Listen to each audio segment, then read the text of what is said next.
As we go deeper into the world of global banking, an intriguing story unfolds before our very eyes, engulfing a wide variety of countries in a cloak of economic uncertainty and the specter of catastrophe. In this complex web, we find several poor nations like Sri Lanka, Pakistan, Kenya, Zambia, and various other impoverished countries that have sought loans from China in the past, but are now struggling under the weight of their debt. But this list extends even further, encompassing an alarming number of nations that have fallen prey to a strikingly similar narrative. A probing investigation by the venerable Associated Press reveals a disquieting reality. Pakistan, Kenya, Zambia, Laos, and Mongolia find themselves ensnared in distress as they struggle to repay the monumental debts owed to China. Astonishingly, this escalating burden devours an ever-expanding portion of their tax revenues. Revenues that are desperately needed to sustain the most fundamental pillars of their societies like education, electricity, and even the provision of food and fuel. Moreover, these loans drain foreign currency reserves, which these nations rely upon to meet their interest obligations, leaving them with a mere handful of months before these precious funds dwindle to naught. And behind the curtain lies China's unwavering stance on debt forgiveness, and its deliberate opacity surrounding the extent of its loans and their terms. This veiled approach has deterred other significant lenders from extending a helping hand. On top of that, it was recently found that borrowers were forced to put money in secret trust accounts, which puts China at the front of the queue of creditors to be paid. According to the analysis conducted by the Associated Press, several countries have relied heavily on loans from China, with some having as much as 50% of their foreign loans originating from China. Distressingly, two countries, namely Zambia and Sri Lanka, have already experienced default, as they were unable to meet even the interest payments on loans that were used to fund important infrastructure projects.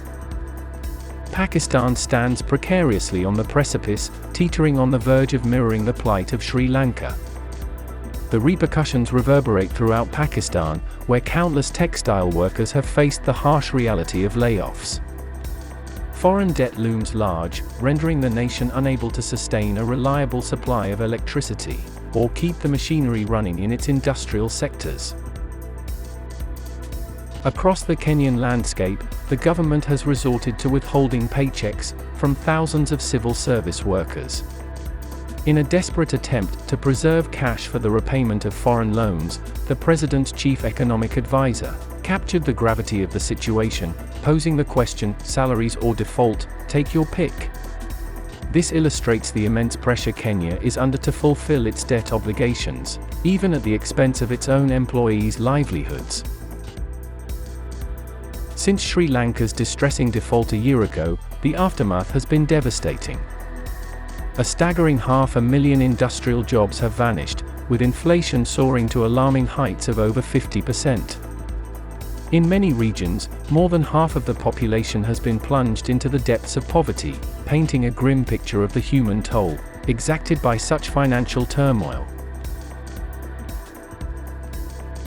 China's approach to debt management can be observed through a case study of its actions in Zambia, a landlocked country in southern Africa, with a population of 20 million. Over the past 2 decades, Zambia has relied on billions of dollars in loans from Chinese state-owned banks to fund infrastructure projects including dams, railways, and roads. While Zambia's economy originally benefited from these loans, although international interest payments increased significantly. As they struggle to meet their debt obligations, essential services are compromised. The government decreased healthcare, farmer seed and fertilizer subsidies, and the overall well-being of the population suffers. China's debt rules have been shrouded in mystery, characterized by a reluctance to participate in multinational talks, and a preference for separate negotiations with debtor nations. They insisted on maintaining confidentiality, preventing debtor nations from disclosing the terms of the loans to non-Chinese lenders, and whether China had prioritized its position for repayment. This lack of transparency caused confusion, and hindered effective communication with other non-Chinese lenders. For example, in 2020, as Zambia faced financial challenges, it urgently requested a suspension of interest payments from non-Chinese lenders, even for a short period of time.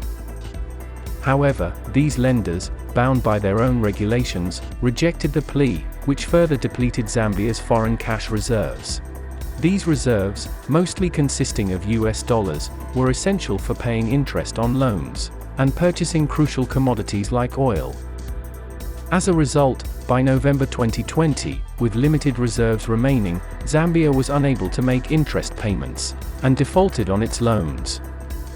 This default not only prevented Zambia from accessing future borrowing, but also triggered a detrimental cycle of spending cuts and deepening poverty. Inflation has skyrocketed, reaching an alarming 50%, while unemployment has hit a 17-year high, and the nation's currency, the kwacha, has lost 30% of its value in just 7 months.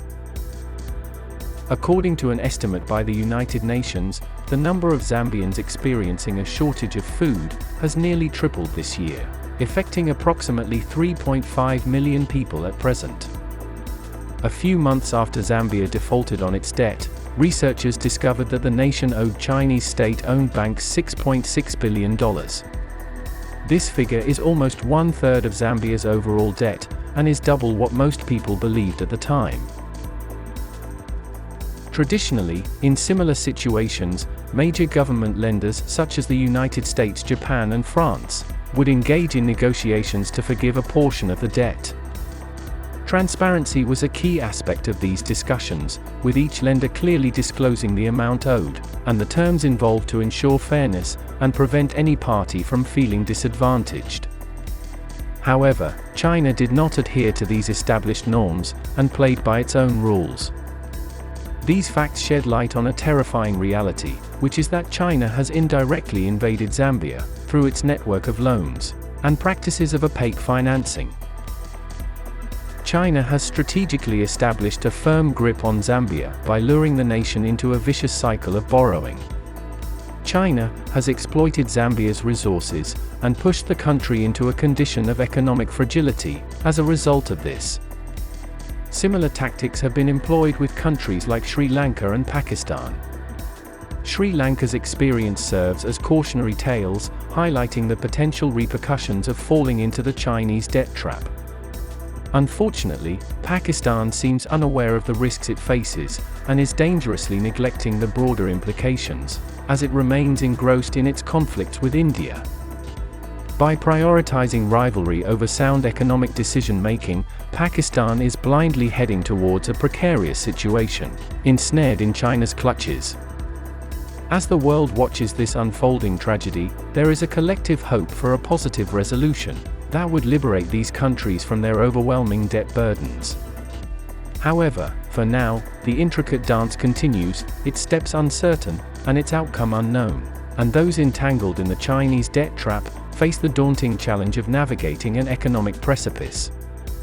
It is crucial that these countries and the international community find sustainable solutions to break free from this cycle and secure a brighter future for all involved.